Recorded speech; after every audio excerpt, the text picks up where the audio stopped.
Hello everyone, welcome to UPSC pro. 2019 का paper discuss कर रहे थे। 60th क्वेश्चन तक हो गया था। अगर आपने पिछले वीडियोस नहीं देखे हैं तो जाके पहले देख लीजिए और यहाँ पे फिर 61st से आप देखना स्टार्ट कर सकते हैं। 61st क्वेश्चन बोल रहा है the service area approach was implemented under the purview of. अगर आपको पता हो तो जो लीड बैंक स्कीम है इसके अंतर्गत सर्विस एरिया अप्रोच यूज़ किया गया था। ठीक है, इसके तहत क्या होता है कि एक पर्टिकुलर एरिया एक बैंक को असाइन किया जाता है और वो वेरियस बेसिक सर्विसेज बैंक्स वहाँ प्रोवाइड करते हैं। ठीक है, तो कोई भी मेजर स्कीम है गवर्नमेंट ऑफ इंडिया की, आप उन्हें ज़रूर स्टडी करें। उससे रिलेटेड चाहे वो अप्रोच को लेके हो या ऑब्जेक्टिव को लेके हो, ऐसे क्वेश्चन पूछ लिए जाते हैं।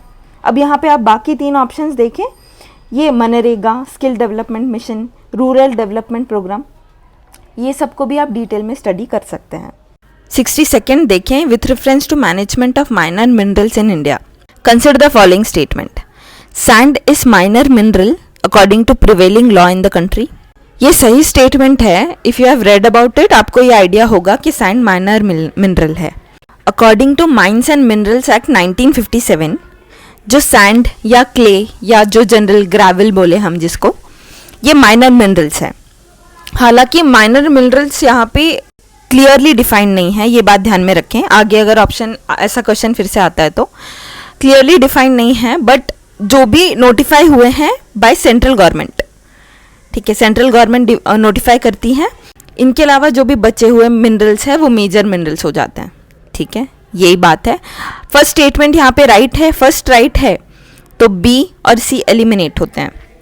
बी और सी हमारे एलिमिनेट होते हैं। Now we only have to check the second statement, क्योंकि यही डिफरेंस है और ए और डी में। तो सेकेंड स्टेटमेंट देखें, state government have the power to grant mining leases for minor minerals but the power regarding the formation of rules related to grant of minor minerals lie with the central government. देखिए, ये statement wrong है। सबसे पहले state government के पास power है लीजेस grant करने के लिए, और एक्चुअली स्टेट गवर्नमेंट ही रूल्स भी बनाएगी। अब आप देखिए, थोड़ा कॉन्ट्राडिक्टरी नहीं हो गया कि ग्रांट करने की पावर स्टेट गवर्नमेंट के पास है पर रूल्स सेंट्रल गवर्नमेंट बनाएगी। ये थोड़ा कॉम्प्लेक्स इसका एडमिनिस्ट्रेशन हो जाएगा। सेकेंड यहाँ पे रॉन्ग है, तो आंसर हो जाता है ए। थर्ड स्टेटमेंट एक बार चेक कर लेते हैं। State governments have the power to frame rules to prevent illegal mining of minor minerals. This is also true. Next देखते हैं। क्वेश्चन बोल रहा है consider the following statement. 2 statement दिए हुए हैं, करेक्ट पूछ रहे हैं। Most of the India's external डेब्ट is owned by governmental entities. This is wrong. अगर आप इकोनॉमी की जानकारी थोड़ी बहुत रखते हैं तो एलपीजी रिफॉर्म्स के बाद जब ओपन इकोनॉमी हो गई हमारी, प्राइवेट सेक्टर एक्चुअली बहुत एक्सटर्नल डेब्ट ले चुका है। अराउंड 80% आप समझ के चलें कि प्राइवेट सेक्टर ओन करता है। ठीक है, तो ये फर्स्ट क्लियरली रॉन्ग होता है। फर्स्ट रॉन्ग होता था 1 ओनली, और बोथ 1 and 2 कैंसिल आउट होते हैं। सेकेंड देखते हैं, ऑल द इंडियाज एक्सटर्नल डेब्ट is denominated in US dollars. अब ये एक्सट्रीम स्टेटमेंट है। अगर आपको नहीं भी पता है तो आप देखें कि ऐसे कैसे हो सकता है कि सभी एक्सटर्नल डेब्ट डॉलर्स में ही हो। तो यहाँ पे आंसर हो जाता है डी। नेक्स्ट स्टेटमेंट देखते हैं, विच of the following is not included in assets of commercial bank in India. यहाँ पे नॉट पूछा है और एसेट्स पूछा है। बहुत ही सिंपल इकोनॉमिक कॉन्सेप्ट पूछा गया है यहाँ पे। कोई भी बैंक के लिए एसेट क्या होता है? जिससे उसको आगे चल के आमदनी कुछ मिले। ठीक है, जब बैंक कोई लोन देता है, ठीक है, उसे इंटरेस्ट रेट के साथ वापस मिलता है, तो वो एसेट हुआ ना लोन बैंक्स के लिए। तो एडवांसेस मतलब एक तरीके से लोन ही होता है। ये कैंसिल आउट होगा क्योंकि यहाँ पे नॉट पूछा है। सेकंड है डिपॉजिट। अब देखिए, जो बैंक में लोगों का जो डिपॉजिट पैसा होता है, बैंक को इस पे इंटरेस्ट रेट देना पड़ता है ना। तो क्योंकि उसे इंटरेस्ट रेट देना पड़ता है आगे जाके, तो ये एसेट नहीं है बैंक के लिए।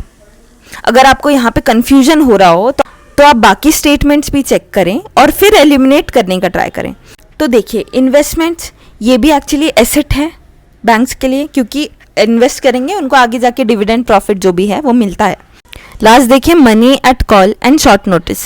तो बेसिकली बैंक शीट में ये वो पैसा है जो बैंक्स देते हैं फॉर शॉर्ट नोटिस, कुछ एक दिन के लिए अगर दे दिया और लो इंटरेस्ट रेट में, ठीक है, टिकली ये भी उनका एसेट ही है, तो यहाँ पे हम डिपॉजिट के साथ बचते हैं, ठीक है, आंसर है बी। नेक्स्ट क्वेश्चन देखिए, in the context of India which of the following factors are contributors to reducing risk of currency crisis. Correct पूछ रहा है, 3 स्टेटमेंट दिए हुए हैं। पूछ रहा है कि ऐसे कौन से फैक्टर्स है जो करेंसी रिस्क को रिड्यूस करते हैं। पहला स्टेटमेंट देखें, the foreign currency earnings of India's IT sector.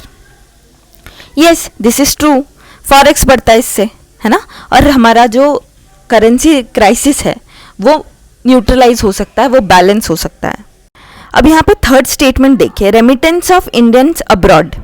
अब ये फॉरेक्स और रेमिटेंस एक तरह की बात हो गई, तो 1 और 3 तो राइट है ना, 1 और 3 राइट हैं, तो सी और ए एलिमिनेट होते हैं। Now you are left with B and D. Second statement check करते हैं, इंक्रीजिंग द गवर्नमेंट एक्सपेंडिचर। अब अगर गवर्नमेंट एक्सपेंडिचर बढ़ाती है तो मार्केट में पैसा बढ़ेगा, मनी की लिक्विडिटी बढ़ेगी, है ना, एंड पैसे की वैल्यू कम होगी, डीवैल्यूएशन होगा, जो कि हमारी इकोनॉमी के लिए सही नहीं है। करेंसी क्राइसिस और बढ़ा देगा ये, ठीक है। तो यहाँ पे रिड्यूस कौन से फैक्टर्स कर रहे हैं ये पूछ रहे हैं ना, ये देखिए रिड्यूस, ये ध्यान में रखें। तो यहाँ पे 2 तो नहीं होगा, इसलिए आंसर हो जाता है बी।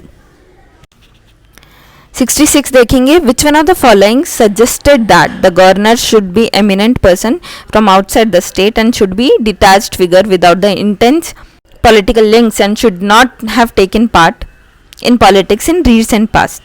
ये बहुत ही सिंपल क्वेश्चन है, सरकारिया कमीशन आंसर है इसका। गवर्नर से रिलेटेड जो सारी रिकमेंडेशन एंड एवरीथिंग है सरकारिया कमीशन के द्वारा दिए गए थे।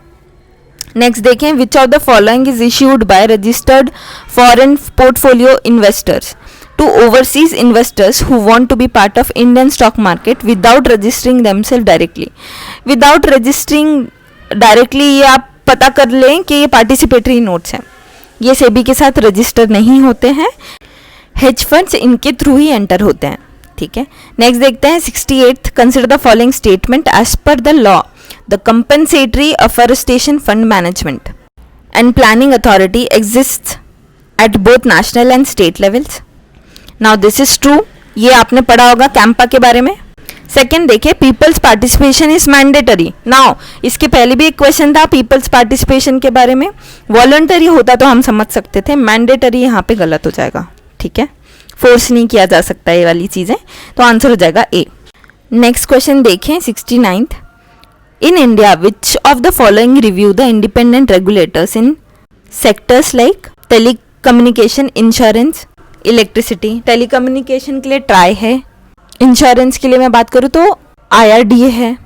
तो क्वेश्चन बोल रहा है कि नीचे दिए गए कौन ये रेगुलेटर्स को रिव्यू करते हैं, ठीक है। अब आप यहाँ पे देखें जो थर्ड वाला ऑप्शन है finance commission, finance commission is related to distribution of revenue between centre and states, है ना।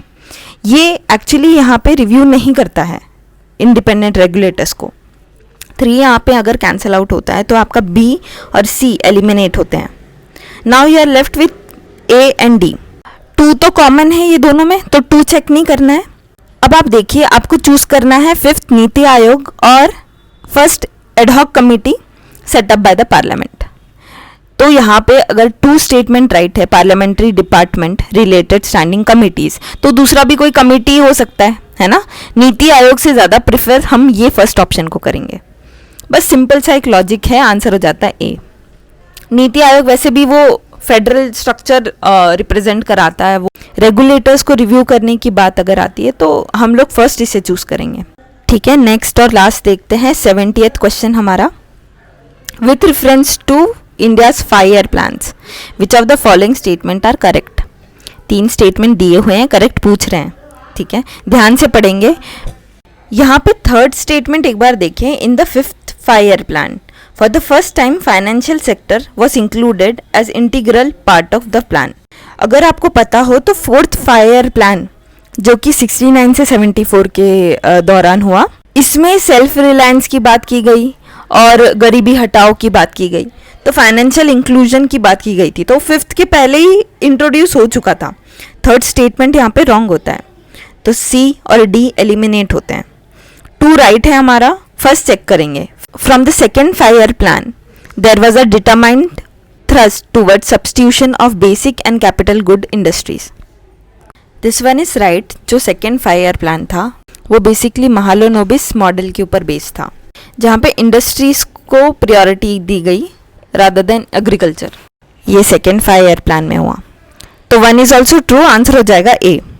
तो आज के लिए बस इतना ही फ्रेंड्स। नेक्स्ट 10 क्वेश्चंस के साथ नेक्स्ट वीडियो में मिलेंगे।